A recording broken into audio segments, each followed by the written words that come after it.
আমরা চাই না বিএনপি ফ্যাসিস্ট হওয়ার সুযোগ পাক, সেই জন্যই আমরা যৌক্তিক বিরোধিতা করব ইনশাআল্লাহ। বিরোধী দলের সদস্যরা বক্তব্য দিতে শুরু করলেই মাননীয় সরকার দলের সদস্যদের মনে আসলে কষ্ট শুরু হয়ে যায়। আমি এই কষ্ট পাইলেও আমি তাদেরকে একটু কষ্ট দিতেই চাচ্ছি, এই জন্য যে অতীতে 17 বছর বিরোধী দল এই সমালোচনা না করে আওয়ামী লীগকে ফ্যাসিস্ট হওয়ার জন্য সহযোগী হিসেবে ভূমিকা রেখেছিল। মাননীয় স্পিকার, আমরা বিএনপির কল্যাণ চাই, দেশের কল্যাণ চাই।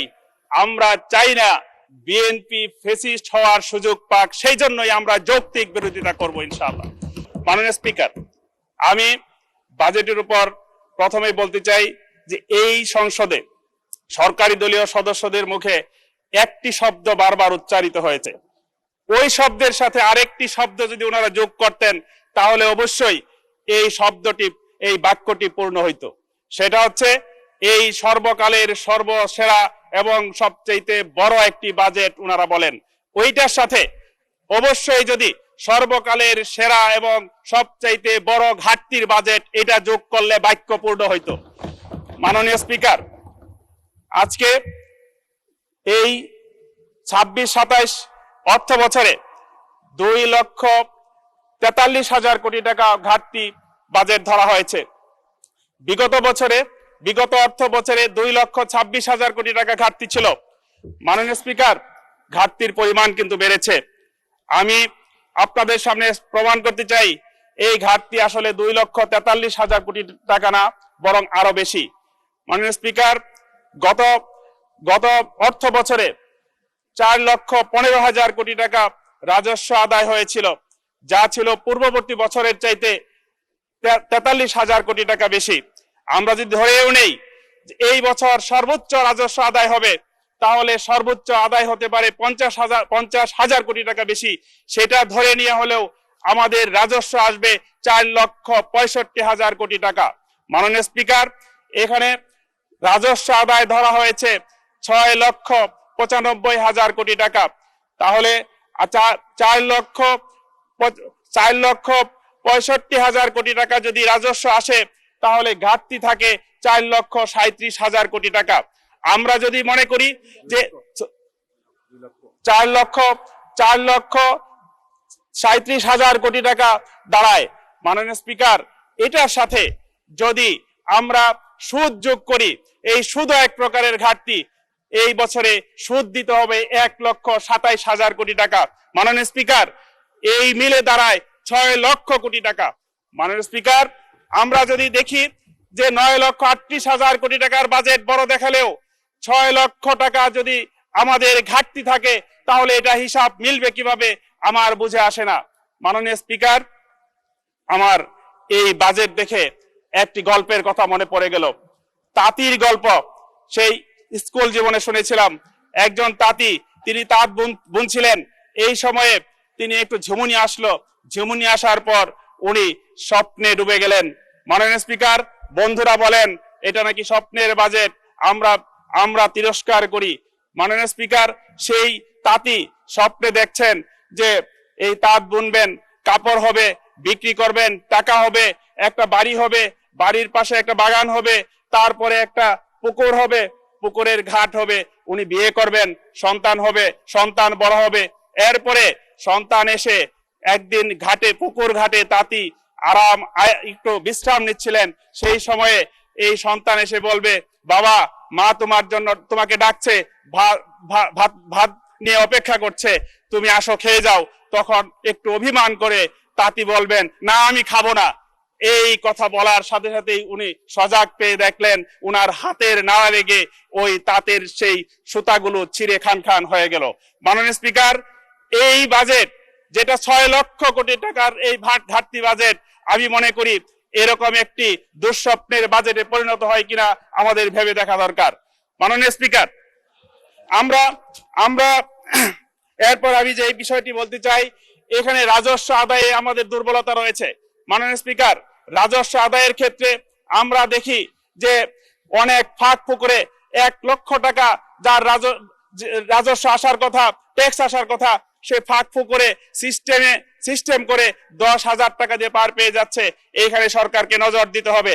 আমি মনে করি কর জাল বৃদ্ধি করে যদি এই রাজস্ব আদায় বৃদ্ধি করা যায় তাহলে অবশ্যই এই বাজেট ঘাটতি অনেকাংশেই পূরণ করা সম্ভব। দ্বিতীয়ত আমি বলতে চাই, বাংলাদেশের স্বাস্থ্য ব্যবস্থায় যে বাজেট বরাদ্দ করা হয়েছে এখানে 69,409 কোটি টাকা, সেটা জিডিপির মাত্র 1.01%। আমরা দেখি 5 থেকে 8 লক্ষ মানুষ প্রতি বছর বিদেশে চিকিৎসা নিতে যায়, তার অর্থের পরিমাণ দাঁড়ায় 55,000 কোটি টাকা। আমরা যদি এটার সাথে যোগ করি তাহলে দেখা যাবে যে বাংলা দ্বিগুণ সমপরিমাণ এই আমরা বিদেশে অর্থ পাচার করে দিচ্ছি। আমরা আজকে এই সংসদে আমি সরকার দল বিরোধী দলকে বলতে চাই, একটা শক্ত অবস্থান যদি প্রধানমন্ত্রী থেকে শুরু করে আজকে সমস্ত সংসদ সদস্য এবং মন্ত্রীরা সিদ্ধান্ত নেয় যে এই সব সরকারের ঊর্ধ্বতন কর্মকর্তারা দেশের বাইরে কখনোই কোনো চিকিৎসা সুবিধা নিতে যাবে না, বাংলাদেশে এই চিকিৎসা তারা সুবিধা নিবে, তাহলে স্বাস্থ্য ব্যবস্থা একটা বৈপ্লবিক পরিবর্তন আসা সম্ভব। মাননীয় স্পিকার, আমি এরপর যে বিষয়টা বলতে চাই সেটা হচ্ছে আজকে পর্যটন খাতে আমাদের মাননীয় অর্থমন্ত্রী সুন্দর করে বলেছেন যে বাংলাদেশকে আঞ্চলিক বিমান পরিবহন কেন্দ্রে রূপান্তর করা হবে, কিন্তু আমরা বাজেটে দেখি 1,884 কোটি টাকা বরাদ্দ, এটা খুবই অপ্রতুল। এই পর্যটন খাতকে সামনে নিয়ে বাংলাদেশে ব্যাপক অর্থনৈতিক প্রবৃদ্ধি অর্জন করা সম্ভব। আমি এখানে বরাদ্দ বেশি আশা করছি মাননীয় স্পিকার। আমরা একই সাথে যোগাযোগ ব্যবস্থার উন্নয়নে আমরা রেল যোগাযোগের ক্ষেত্রে সরকারের সদিচ্ছার কথা আমরা শুনেছি যে প্রত্যেকটি জেলাকে রেল নেটওয়ার্কের আওতায় নিয়ে আসা হবে। আমি সুস্পষ্টভাবে বলতে চাই, এই রেল নেটওয়ার্কের সাথে যদি আমরা বুলেট ট্রেন পাশাপাশি ইলেকট্রিক ট্রেন চালু করতে পারি তাহলে রাজপথে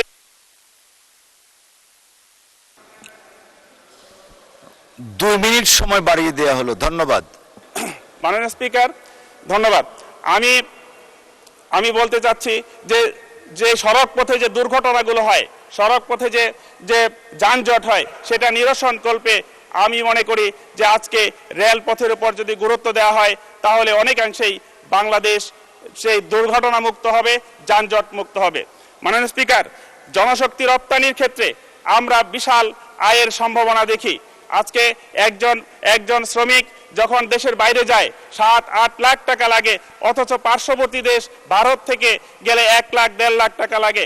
এখানে কিসের ফাঁক, কিসের আসলে সিন্ডিকেট, এটাকে যদি ভেঙে দেওয়া যায় তাহলে 1-1.5 লাখ টাকায় যদি বিদেশে জনশক্তি রপ্তানি করা যায় তাহলে অবশ্যই আমরা মনে করি একজন কৃষক বা একজন শ্রমিক তার ছেলেকে বিদেশে পাঠাতে পারবে, এটা আউটপুট বেশি আসবে। আমরা মনে করি বাংলাদেশের অর্থনীতি সমৃদ্ধ হবে।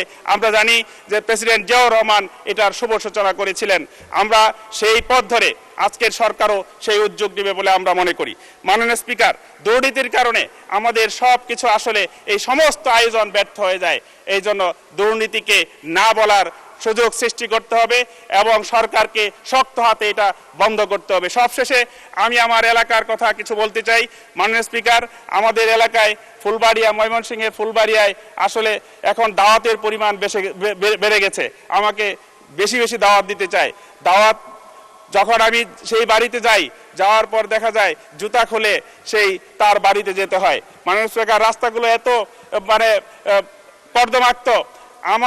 আমার দাবি হচ্ছে এলজিডি মন্ত্রী মহোদয় আমার ফুলবাড়িয়ার সেই গ্রামীণ রাস্তাগুলো অবশ্যই সংস্কার করে দিবেন এবং সেই আহ্বান রেখে, এবং ময়মনসিংহ বিভাগ হচ্ছে সর্বকনিষ্ঠ বিভাগ, এই বিভাগে সর্বোচ্চ বরাদ্দ এই বাজেটে থাকবে, এই আশাবাদ ব্যক্ত করে আমি আমার বক্তব্য এখানেই শেষ করছি। আল্লাহ হাফেজ। ধন্যবাদ মাননীয় স্পিকার।